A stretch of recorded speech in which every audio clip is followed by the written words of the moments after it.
మన ప్రభువు అయిన యేసుక్రీస్తు నామములో మీ అందరికీ నా హృదయపూర్వకమైన వందనాలు. దేవుడి దినమంతా మీకు తోడై ఉండి మిమ్మల్ని ఆశీర్వదించి దీవించి కాపాడునుగాక. పరిశుద్ధ గ్రంథములో నుండి దావీదు రాసిన 11వ కీర్తన 4వ చరణాన్ని నేను చదువుతూ ఉన్నాను.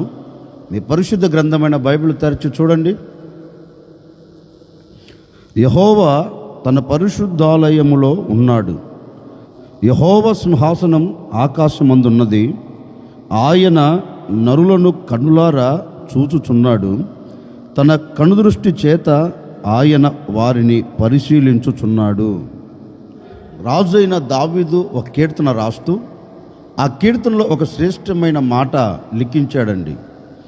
యెహోవా తన పరిశుద్ధ ఆలయములో ఉన్నాడు.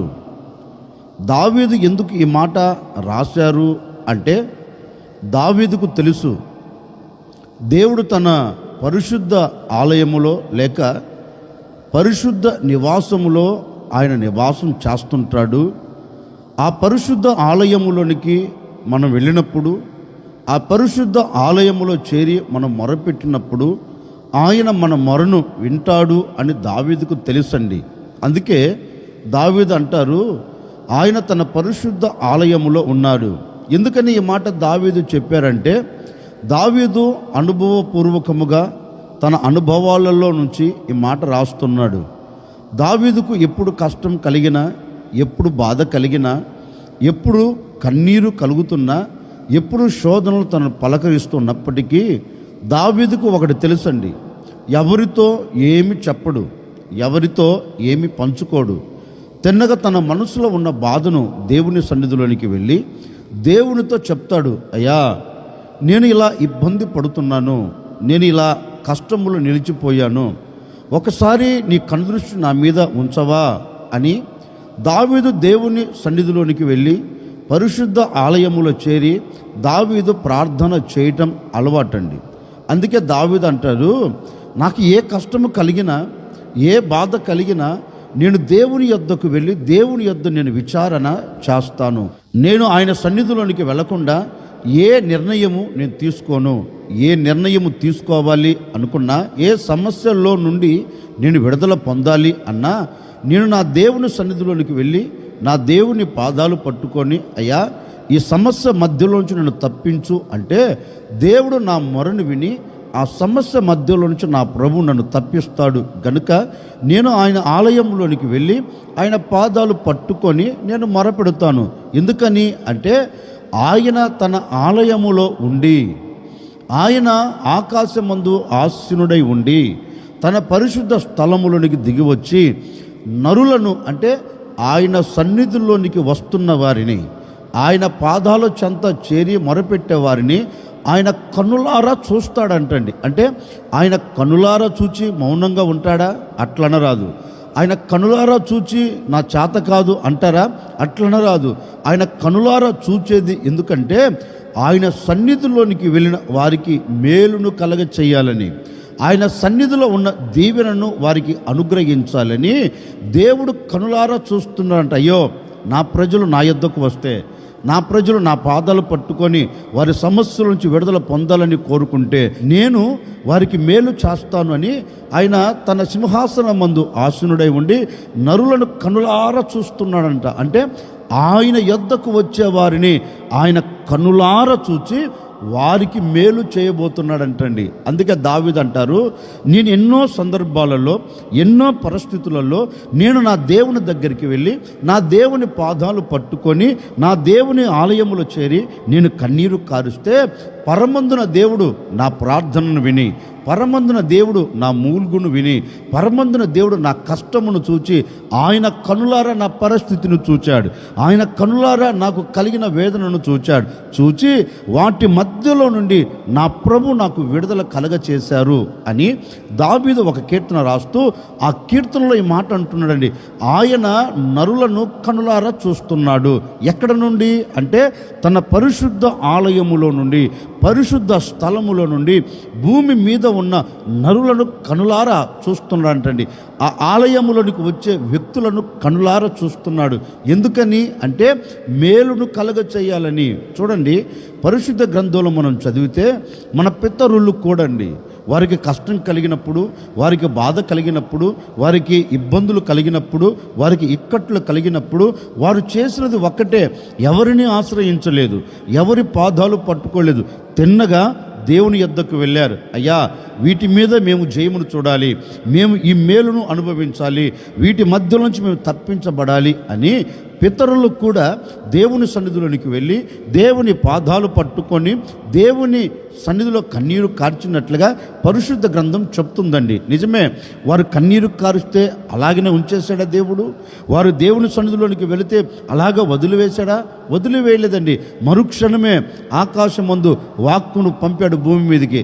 ఆయన సింహాసనం మీద ఆసీనుడై ఉండి తన పరిశుద్ధ స్థలంలో నివసించి పరిశుద్ధ ఆలయములో ఆయన నిలిచి భూమి మీద ఉన్న ప్రజలు మొరపెడుతుంటే వారి మూలుగులు విని వారి పరిస్థితులను చూచి వాక్కును పంపి వారిని విడుదల చేసినట్లుగా, వారిని తప్పించినట్లుగా, వారికి జయమిచ్చినట్లుగా, వారికి మేలు కలగ చేసినట్లుగా పరిశుద్ధ గ్రంథం చెప్పకనే చెప్తుందండి. ఎందుకని అంటే ఆయన సన్నిధిలోనికి వెళ్ళి ఏ వ్యక్తి అయితే మొరపెడతారో ఆ వ్యక్తికి మేలు కలగ చేస్తాడంటండి. అందుకే కీర్తనాకారుడు కూడా మరొక చోట తన కీర్తనలో ఒక శ్రేష్టమైన మాట రాస్తారండి.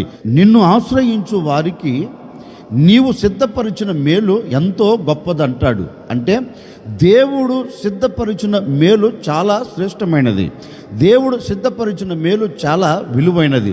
ఆయన ఒక వ్యక్తి కొరకు మేలు సిద్ధపరిచారు. ఎవరి కొరకు మేలు సిద్ధపరిచారంటే లేఖనం ఉంటుంది, ఆయనను ఆశ్రయించు వారికి పరిశుద్ధ ఆలయములో దాచబడిన మేలు ఆ వ్యక్తికి దేవుడు ఇస్తాడంటండి. అంటే దేవుని సన్నిధిని ఆశ్రయించి దేవుని ఆలయమును చేరి దేవుని ఆలయములో ఏ వ్యక్తి అయితే మొరపెడతారో ఆ ఆలయములో మేలును ఆ వ్యక్తి పొందగలుగుతాడంటండి. అందుకే మరొక చోట కూడా కీర్తనలు రాయబడిన మాట ఏంటో తెలుసా? ఈ పరిశుద్ధ ఆలయము చేత, నీ మందిరములో ఉన్న మేలుల చేత మేము తృప్తి పొందేదము. అంటే దేవుని మందిరములో పరిశుద్ధ ఆలయములో ఏమి దాచబడి ఉన్నాయంటే మేలులు. మరి ఆ పరిశుద్ధ ఆలయంలో ఆయన ఎందుకు ఉన్నాడంటే ఆయన సన్నిధికి వచ్చే ప్రతి ఒక్కరికి, ఆయనను ఆశ్రయించే ప్రతి ఒక్కరికి ఆ మందిరములో ఉన్న మేలులు వారికి అనుగ్రహిస్తాడంటండి. ఈ ఉదయకాల సమయంలో నేను కూడా మీతో చెప్పాలి అనుకున్న నా దేవుని మాట ఏంటంటే, ఒకవేళ ఏ ఇబ్బందుల్లో నువ్వు కూరుకొని పోయావో, ఏ కష్టములో నువ్వు నిలిచిపోయావో, ఏ వేదనను నువ్వు చూస్తూ వచ్చావో, ఏ వేదనను అనుభవిస్తున్నావో, ఏ మేలు జరగక ఇక నాకు ఏ మేలు జరగదులే, ఇక నేను ఏ మేలు చూడనులే, ఇప్పటి వరకు నష్టపోతూ వస్తున్నాను కానీ లాభాన్ని చూడలేకపోతున్నాను, మేలును అనుభవించలేకపోతున్నాను, మేలుకు బదులు నేను కీడునే చూస్తున్నాను అని ఒకవేళ ఈనాటి వరకు నిస్సహాయ స్థితిలో నీవు పడిపోయావో, గొప్పగా కోల్చబడిపోయావో, అలాగే కృంగిపోతున్నావేమో నాకు తెలియదండి. ఈ ఉదయకాల సమయంలో ఒక సేవకుడిగా నేను కూడా మీతో చెప్పాలి అనుకున్న నా దేవుని మాట ఏంటంటే, నీవు ఏ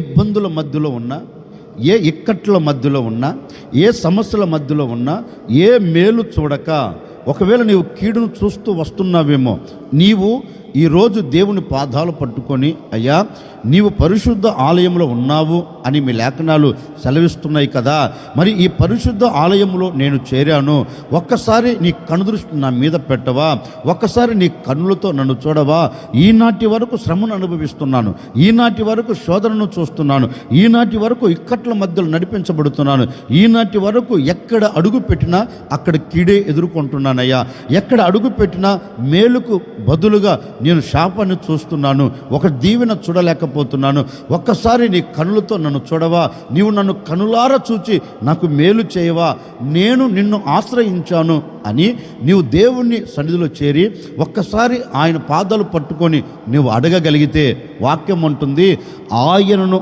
ఆశ్రయించిన వారికి ఆయన సిద్ధపరిచిన మేలును తప్పక నీ చేతులకు అప్పగించబోతూ ఉన్నాడు. ఈరోజు నువ్వు దేవుని ఆశ్రయించు, ఈరోజు దేవుని పాదాలు పట్టుకొని అడుగు, తప్పక నీ కొరకు దాచబడిన ప్రతి మేలు నీవు చూడబోతూ ఉన్నావు, నీవు అనుభవించబోతూ ఉన్నావు. ఆయన మందిరములో దాచబడిన ప్రతి మేలుల చేత నా ప్రభు ఈరోజు మిమ్మల్ని తృప్తిపరచబోతూ ఉన్నారు. నీ శాపమునకు బదులు దీవెన నీవు చూడబోతూ ఉన్నావు. నీ శాపమునకు బదులు నీవు ఆశీర్వాదాన్ని అనుభవించబోతూ ఉన్నావు. నీ కీడునకు బదులు నీవు మేలును చూడబోతూ ఉన్నావు. ఈ క్షణము నుండి, ఈ నిమిషము నుండి నా దేవుడు నీకు మేలు మాత్రమే చేయబోతూ ఉన్నాడు. ఆయన నీ పరిస్థితిని చూచి ఉన్నాడు. ఆయన నీ స్థితిగతులను చూచి ఉన్నాడు. మేలు చేయనుద్దేశించాడు నా ప్రభు. అందుకే ఆయన ఈ పరిశుద్ధ ఆలయములో నిలిచి ఉన్నాడు. ఈ పరిశుద్ధ ఆలయములో నిలిచి ఉన్న ఆయన నిన్ను చూస్తున్నాడు. నిన్ను చూచిన ఆయన నీకు మేలు చేయబోతూ ఉన్నారు. నీ కొరకు ఆయన మేలు చేయుటకు ద్వారములు తెరవబోతూ ఉన్నాడు. నీ వ్యాపారంలో నువ్వు మేలును చూడబోతూ ఉన్నావు. నీ ఉద్యోగంలో నువ్వు మేలును చూడబోతూ ఉన్నావు. నీ చేతి పని విషయంలో నువ్వు మేలును చూడబోతూ ఉన్నావు. నీ పిల్లల విషయంలో నువ్వు మేలును చూడబోతూ ఉన్నావు. నీ ఆత్మ సంబంధమైన జీవితంలో నీవు మేలును చూచి మేలుకరంగానే బ్రతకబోతూ ఉన్నావు. ఇప్పటి వరకు నిన్ను వెంటాడుతున్నది, ఇప్పటి వరకు నిన్ను వేధిస్తున్నది, ఇప్పటి వరకు నిన్ను కృంగదీస్తున్నది ప్రతి శాపం, ప్రతి కీడును నా ప్రభు అణచివేయబోతూ ఉన్నారు. అన్నిటి మీద మేలు మాత్రమే నువ్వు చూడబోతూ ఉన్నావు. అన్నిటి మీద నీకు మేలు మాత్రమే కలగబోతుంది. ఈ ఉదయకాల సమయంలో ఒక సేవకుడిగా నేను కూడా మనసారి మిమ్మల్ని ఆశీర్వదిస్తున్నానండి. కీడునకు బదులు నా ప్రభు నీకు మేలు దయచేయునుగాక. శాపమునకు బదులు నా ప్రభు నీకు ఆశీర్వాదాన్ని కలగచేయునుగాక. ఈనాటి వరకు ఇది నా కర్మ, ఇది నా శాపం, ఇది నా దరిద్రత, ఇక నా బ్రతుకులో మేలు ఉండదు అని నిస్సాయిస్థితిలో కూరుకొని పోయావా? భయపడవలసిన అక్కర్లేదు. ఈరోజు నా ప్రభు నిన్ను లేవనెత్తబోతూ ఉన్నాడు. మేలు చెయ్యనుద్దేశించి ఉన్నాడు. మేలు చేయుటకు ఆయన శక్తి కలిగిన దేవుడు. మేలు చేయుటకు ఆయన చేత కాని వాడు కాదు. ఆశ్రయించిన వారికి సిద్ధపరిచిన మేలును ఇవ్వగలిగిన వాడు.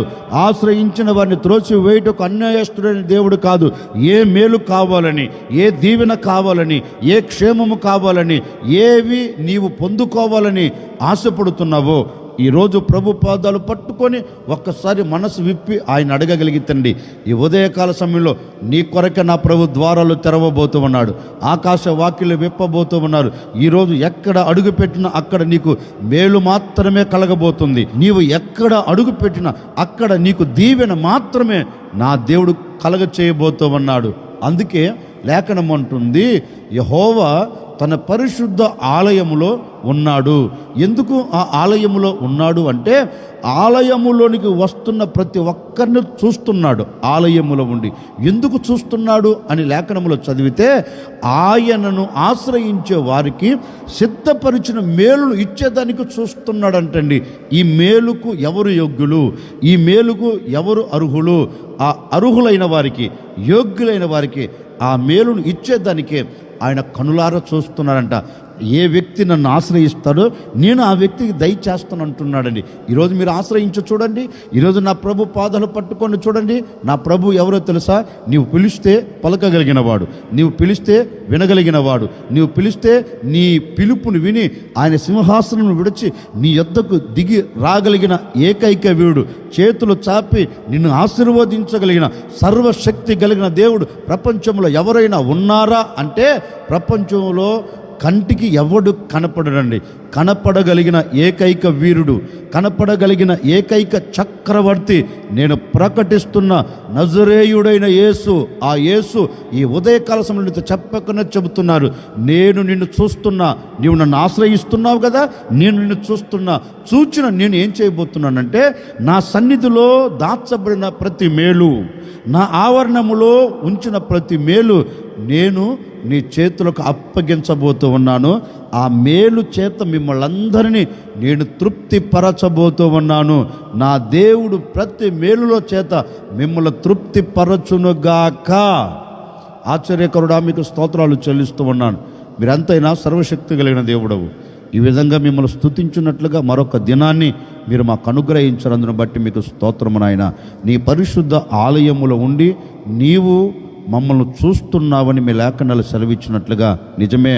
నువ్వు ఎందుకు చూస్తున్నావు, ఎందుకు నీ ఆలయంలో ఉన్నావు అంటే నిన్ను ఆశ్రయించు వారికి సిద్ధపరిచిన మేలును దయచేయుటకు నీవు ఆలయములో నిలిచి ఉన్నావని మీ లేఖనాలు సెలవిచ్చినట్లుగా నాయన, ఎందరైతే ఈరోజు నిన్ను ఆశ్రయిస్తున్నారో, నీ సన్నిధిలో అడుగు పెడుతున్నారో, పాదాలు పట్టుకొని ఎందరైతే మొరపెడుతున్నారో ప్రతి ఒక్కరికి మేలు కలుగునుగాక. నీ సన్నిధిలో దాచబడిన ప్రతి మేలుల చేత ఈ ప్రజలు తృప్తిపరచబడుదురుగాక, ఈ ప్రజలకు దీవెన కలుగునుగాక నాయన. అలాంటి కార్యములు జరిగించి ఈ దినమంతా ఈ ప్రజలకు మీ సన్నిధిని తోడుగా పంపి మేలులు మాత్రమే జరిగించమని యేసు నామములో అడిగి వేడుకొనుచున్నాము తండ్రి, ఆమెన్. ఈ దినమంతా నా ప్రభు మీకు తోడై ఉండి మీరు ఎక్కడికి వెళుతున్నా అక్కడికి నా ప్రభు వచ్చి మేలుల చేత మిమ్మల్ని తృప్తిపరచునుగాక.